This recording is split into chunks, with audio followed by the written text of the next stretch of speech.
Vía Pública. ¿Qué tal? ¿Cómo están ustedes? Bienvenidos a Vía Pública. El gobierno definitivamente ingresó al Senado el veto presidencial para regular, reponer elementos que no habían quedado en el proceso legislativo referente a las elecciones en 2 días, las elecciones municipales y de gobernadores, en octubre. Y reincorporó el veto obligatorio con multas para todos los electores que no voten. Todos los electores, sean chilenos, sean extranjeros con ciudadanía chilena o sean extranjeros avecindados por más de 5 años, como indica la ley, en nuestro país, que sí tienen derecho a voto. Es decir, todos los electores, que es lo más genérico que hay como concepto. Están incluidos ahí los migrantes, naturalmente. El anuncio lo hizo el ministro Álvaro Elizalde, quien explicó que se trata de un veto con 7 números. Esto es más bien técnico, pero igual es bueno para el registro y la referencia, ¿no? Tiene 7 numerales, de los cuales hay distintos tipos de vetos, como ustedes saben, ¿no es cierto? Y de hecho, de estos 7, uno es sustitutivo, sustituye un elemento que había. 3 son supresivos, es decir, para suprimir algunos elementos, y 3 son aditivos, para agregar elementos que no estaban en esa ley específica. Bueno, en este caso, la sanción para el voto obligatorio será aplicada a los electores y no solo a los ciudadanos, que fue un intento que quiso hacer, buscó hacer en la comisión mixta incluso, pero recuerda usted que no se pudo votar, el Ejecutivo. El Ejecutivo cedió en este aspecto y dijo, bueno, ok, no solamente para ciudadanos, sino para todos los electores. Como dice el artículo 15 de la Constitución, el artículo 15 de la Constitución Política de Chile indica que el voto en nuestro país es obligatorio para los electores y tiene multa. Eso dice. Ahora, dice que hay una ley que regulará qué multa es, qué tipo de multa o el monto de la multa. Eso no está establecido en la Constitución. Por eso que este veto lo que busca es justamente cumplir con esos principios. Bueno, la multa, para que le quede claro, será de un máximo de 0,5, o sea, media UTM, que es una unidad tributaria mensual. Usted dirá, ¿y cuánto es eso? Quédese con una cifra, aproximadamente 33.000 pesos.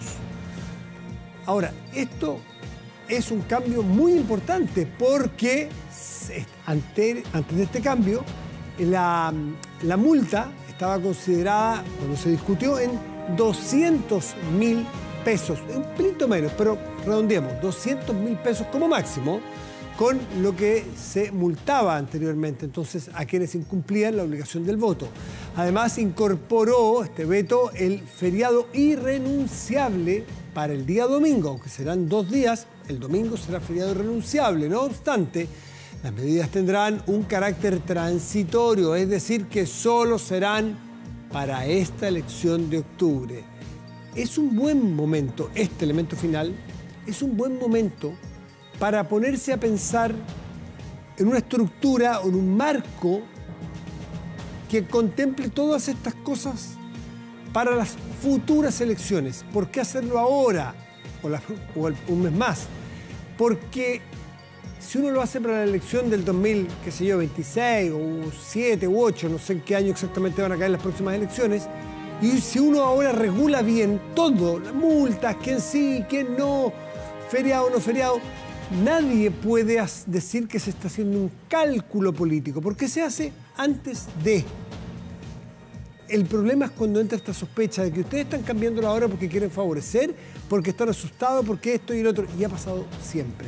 De hecho, decir, por ejemplo, que derecha o izquierda en determinados momentos han sido partidarios o contrarios del voto obligatorio y del voto voluntario. Esto no es un tema necesariamente de principios. Los hay también quienes por un tema de principio quieren que sea libre o que sea obligatorio. Pero muchas veces ha tenido que ver con el momento político. Y aquí nadie está libre de tirar esa piedra de querer sacar o de sacar un cálculo político electoral respecto de la obligatoriedad del voto. Vamos a la mesa de conversación.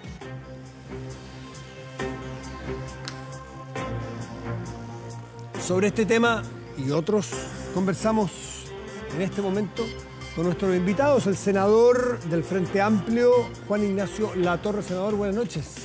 ¿Cómo está usted? Hola María, buenas noches, gracias por la invitación. Bueno, senador, ¿cómo estima usted que entra el veto al Senado? Le va a tocar verlo usted. ¿Queda conforme con el veto presentado por el gobierno? A ver, en lo grueso sí, yo creo que el gobierno tuvo que conversar con distintas actorías del Parlamento, porque esto se va a ver el sábado en el Senado y después, el martes en el Senado y el miércoles en la Cámara, y se tiene que aprobar en ambas cámaras, ¿no? Para ser promulgado como ley, y por tanto el gobierno, luego de que se rechaza el informe de la comisión mixta, abre una serie de conversaciones. Y tal vez hay una precisión, Matías, respecto a tu introducción, que me parece muy clara, pero tal vez una precisión, porque efectivamente el proyecto anterior contemplaba la multa desde un mínimo que era 33.000 pesos hasta un máximo que era cercano a 200.000 pesos. Sí. Pero en la práctica, ya. Y eso lo puedes corroborar con datos que se puede pedir públicamente, la inmensa mayoría, me atrevería a decir el 98, 99% de los casos se aplica la multa mínima. Es decir, en las últimas elecciones con voto obligatorio, la gente que no fue a votar y fue multada por los juzgados de policía local, está ahí radicada la sanción, digamos, la multa, por el monto mínimo. Por tanto, en términos pragmáticos, al final no hay un cambio, porque ahí yo he visto reacciones muy inmediatas, no sé si se han leído el proyecto que ingresó, el veto que ingresó el gobierno, pero he escuchado reacciones muy destempladas con decir, oye, el gobierno está poniendo una multa baja. Es la misma multa que se ha aplicado con voto obligatorio en las últimas elecciones en Chile. O sea, no hay variación en eso. Es verdad que se quita el techo. Muy buen punto. Y que a mí me parecía, parecía un techo No tenía ese alto. antecedente. ¿De dónde sale? No lo sabía. Le agradezco mucho, de verdad, el dato. Esa es una estadística que hace... Que está en el CERVEL. ¿Quién hizo esa estadística para poder leerla con más detalle? ¿Cuál es el monto exacto promedio que se ha cobrado? Sí, la tiene que tener CERVEL, porque CERVEL en el fondo ahí hay un cruce de datos entre las personas que no votan, las que no se justificaron, porque recordemos que hay justificativo, digamos, para no votar, si estás enfermo el día de la elección y con comprobante médico, si estás lejos, fuera de Chile o lejos más de 200 metros del lugar de votación. Hay distintas eximientes, ¿no? Entonces, kilómetros, claro. Por tanto, sí, metros sería muy poco. Por tanto, en el fondo, el CERVEL hace el cruce entre todo el padrón, las personas que se eximieron, se justificaron, y las que no votaron, y luego se les aplica la multa. Y ojo, no se les aplica la multa a todos, hay también un criterio como de cierta aleatoriedad. O sea, si tú no vas a votar, te expones a una multa. No es que te va a llegar inmediatamente a todas las personas, se les va a aplicar la multa. Eso también ha ocurrido en términos prácticos, ¿no? Y ahora lo que está diciendo es que se aplique vía correo electrónico. Y ahí hay que cruzar datos con registro civil, con Servicio de Impuestos Internos. Entonces CERVEL tiene esa información, el gobierno tiene esa información, y esa es la multa que se ha aplicado. Entonces, hubo una discusión en la tramitación. Si uno analiza los sueldos en Chile, si uno analiza las pensiones que se pagan en Chile, claro, aplicar una multa de 200.000 pesos para una inmensa mayoría de personas trabajadoras o pensionados en nuestro país es una multa cara. O sea, para alguien que tiene mucha plata... La cifra más cercana que se me ocurre de algún monto que todos manejamos es la PGU, son 214.000 pesos. O sea...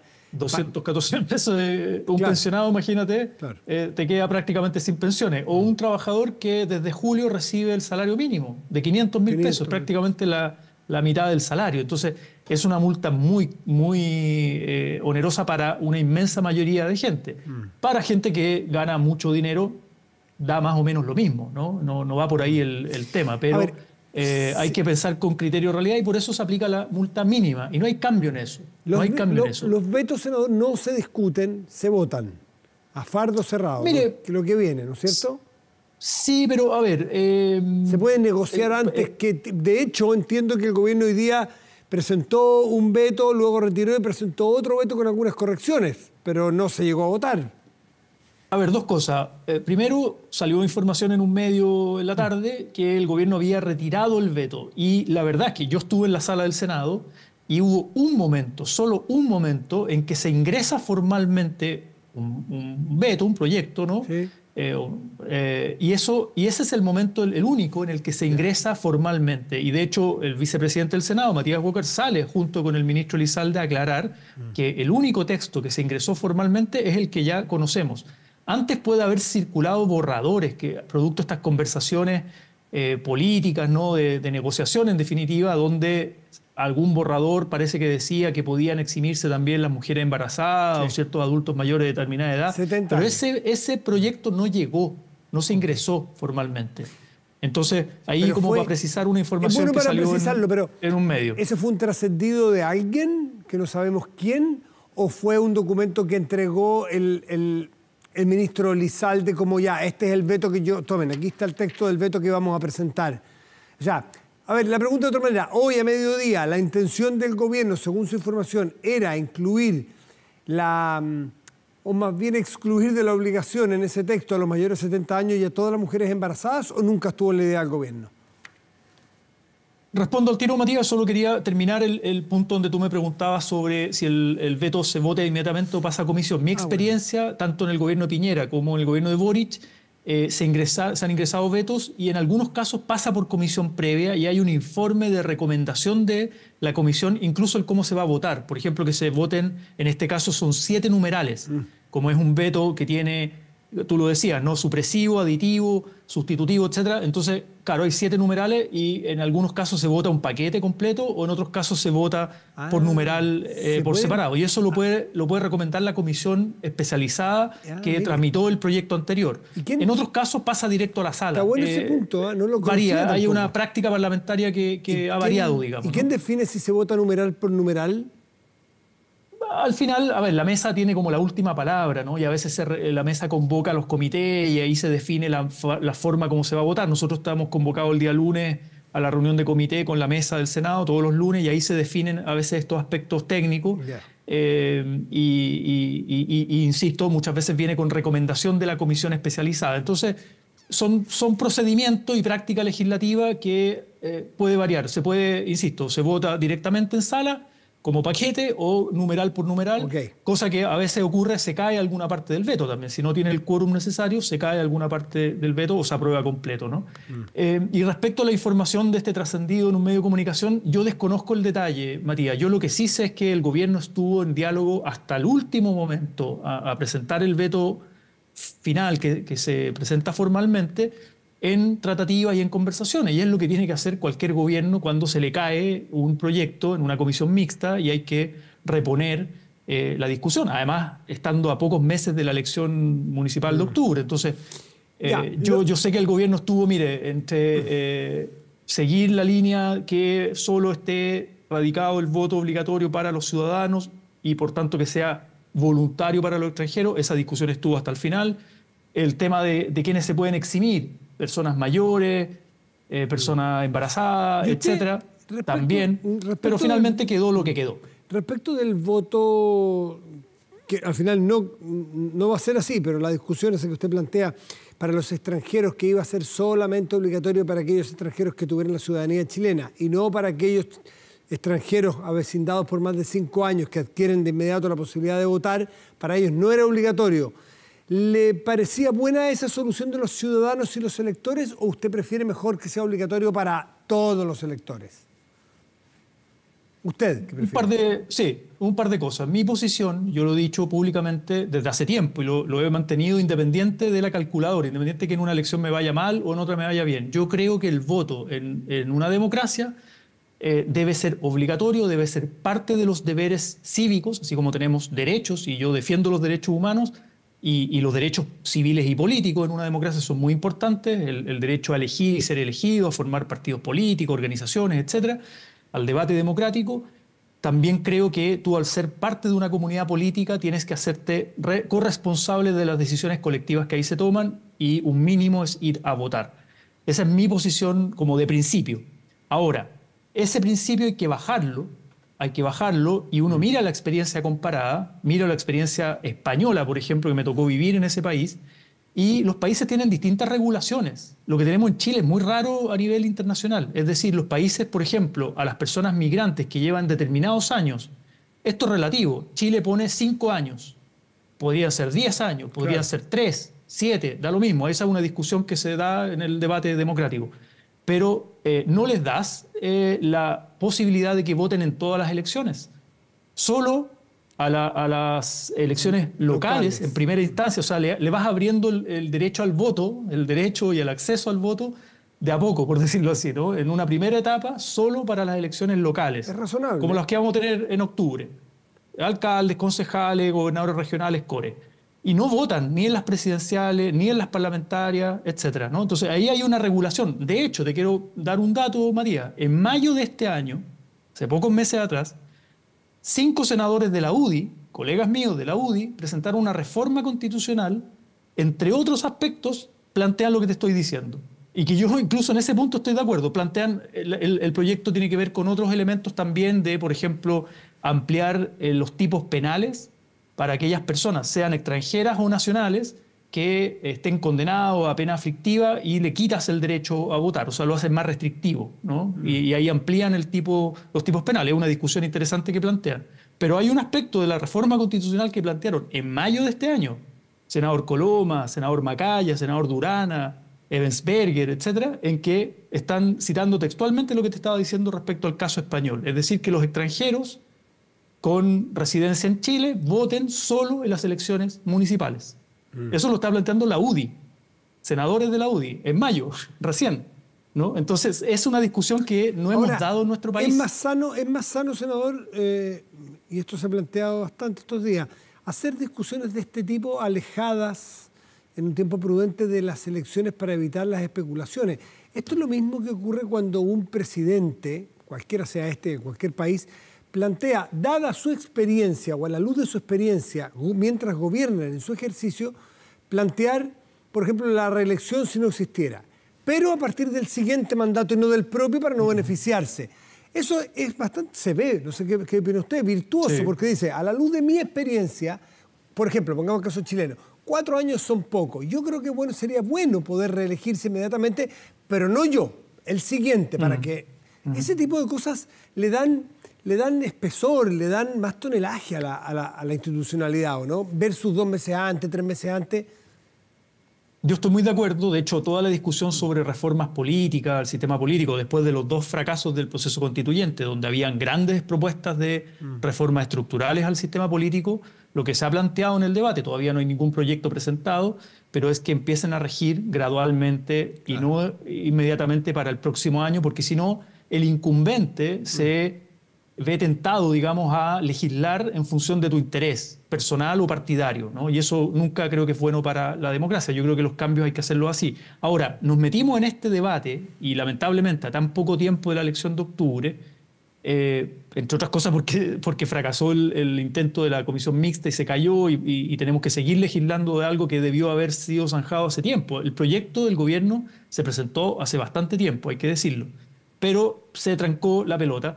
Y esto surge a partir de la recomendación del CERVEL, de que la elección de octubre sea en 2 días, porque hay 4 papeletas y hay voto obligatorio y por tanto aumenta el padrón y el tiempo de votación de cada persona va a ser más lento, entonces mejor hacer 2 días. Y ahí entramos en todos unos debates, por ejemplo, sobre, se había legislado que se perdía el feriado irrenunciable, y eso era una conquista que tenían los trabajadores, de decir, oye, si me están convocando a votar más con voto obligatorio, dame un feriado irrenunciable. Y eso se perdía, se había dejado como medio ambiguo de dar 3 horas de permisos, pero imagínate las dificultades para fiscalizar todo aquello. Entonces entramos en eso y entramos en esto otro de los ciudadanos y los electores y la multa y el valor de la multa. Entramos en todos esos debates que al final fueron entrampando, y yo creo que mucho detrás hay cálculo también electoral, lamentablemente. Puede haber de lado y lado, ¿no? ¿Cómo me va a ir en las elecciones si vota más gente, si votan más extranjeros, más venezolanos, que hay cientos de miles que han llegado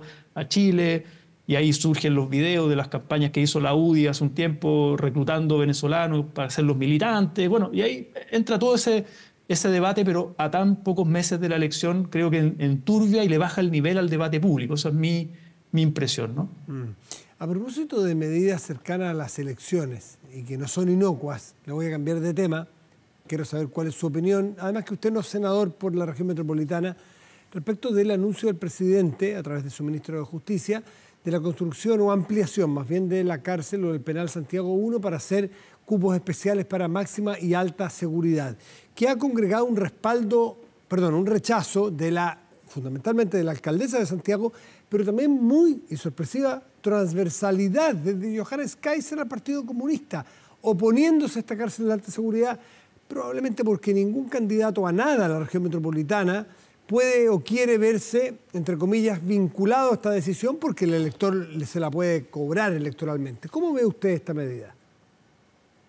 Claro, los típicos debates de políticas de Estado, que son a largo plazo, construir una cárcel o ampliar una cárcel no es de aquí a octubre, sino que es una cuestión a largo plazo, son inversiones grandes, son permisos, hay una serie de cosas para poder hacer eso que demora tiempo.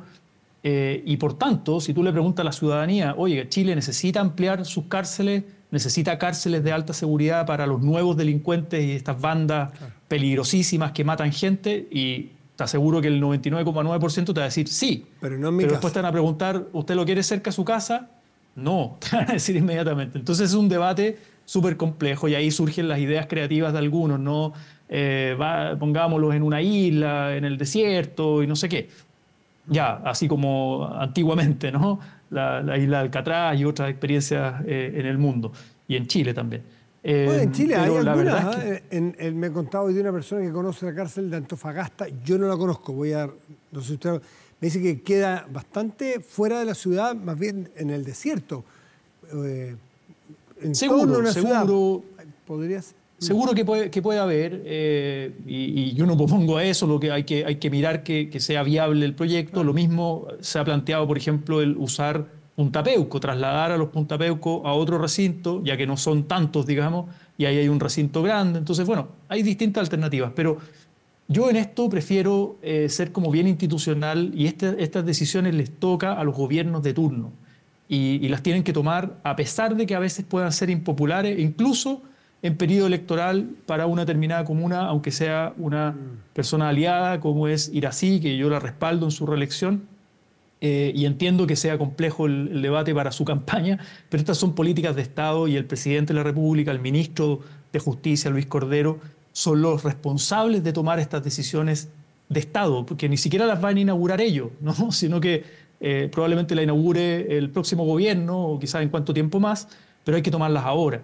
Y esto además se ha venido trabajando hace tiempo, no es que surge como de sorpresa a partir del debate de los homicidios del fin de semana pasado, sino que este es un debate largo. Entonces yo tiendo a respaldar esas políticas de Estado, aunque sean impopulares. Y si fuese ahí en el Camino de la Pólvora, en Valparaíso, donde está la cárcel de Valparaíso, la ampliación, ¿usted la apoyaría? Pero claro, si a mí me demuestran que ese es el mejor lugar, que están las medidas de seguridad adecuadas, etcétera, y que el país necesita esto, obviamente que sí. Además, la cárcel de Valparaíso, por lo demás, requiere, hace poco un incendio, tuvieron que evacuar a 200 personas, hay hacinamiento, una cárcel antigua y muchos problemas, que es lo que yo planteo, Matías. Nosotros, la persecución penal y el castigo penal tiene dos funciones. Una, castigar a quien comete un delito, y particularmente un delito grave que amerita la privación de libertad, pero la otra es proporcionar condiciones de resocialización o reinserción social, particularmente para la gran mayoría de la población penal, la gran mayoría, que está por delitos económicos, son primerizos, digamos, o tienen poco trayectoria delictual. No estoy hablando de los avesados, y que no les garantizamos esas condiciones. Entonces, ese es un debate que también le escurrimos, digamos, lo evadimos. Hay informes rotundos de la Corte Suprema, del Instituto Nacional de Derechos Humanos, de cómo se vulneran los derechos humanos al interior de las cárceles, además de ser recintos donde se siguen cometiendo delitos, y por tanto el país no cuenta con inteligencia adecuada para controlar esos delitos al interior de las cárceles. Entonces necesitamos ampliarlas. Estas son, insisto, políticas de Estado, y probablemente lo que tenga que ocurrir en Santiago, en Valparaíso, donde sea que se instalen estas cárceles, son políticas de compensación a las ciudades. Bueno, ¿no? Compensación a las ciudades. Lo que no está claro es que afecta a la campaña de Iracy Hasler. Una de esas le beneficia, porque hace muy visible su oposición, hace muy visible su postulación, su candidatura. La estamos viendo todos los días en los noticiarios oponiéndose a algo en favor de sus electores. En una de esas nadie sabe para quién trabaja y favorece a la campaña de Gracie Hastel. Pero en fin, esa es otra... Y tendrá que tener una buena compensación la ciudad de Santiago. No ir así como alcaldesa ni la campaña, sino que la ciudad de Santiago obviamente habrá que tener buenas compensaciones para respecto de instalar una cárcel de esta magnitud como la que se está planteando. Juan Ignacio Latorre, senador del Frente Amplio por Valparaíso. Muchísimas gracias por recibirnos esta noche, como siempre. Gracias, María. Que esté bien. Buenas noches. Buenas noches, igual.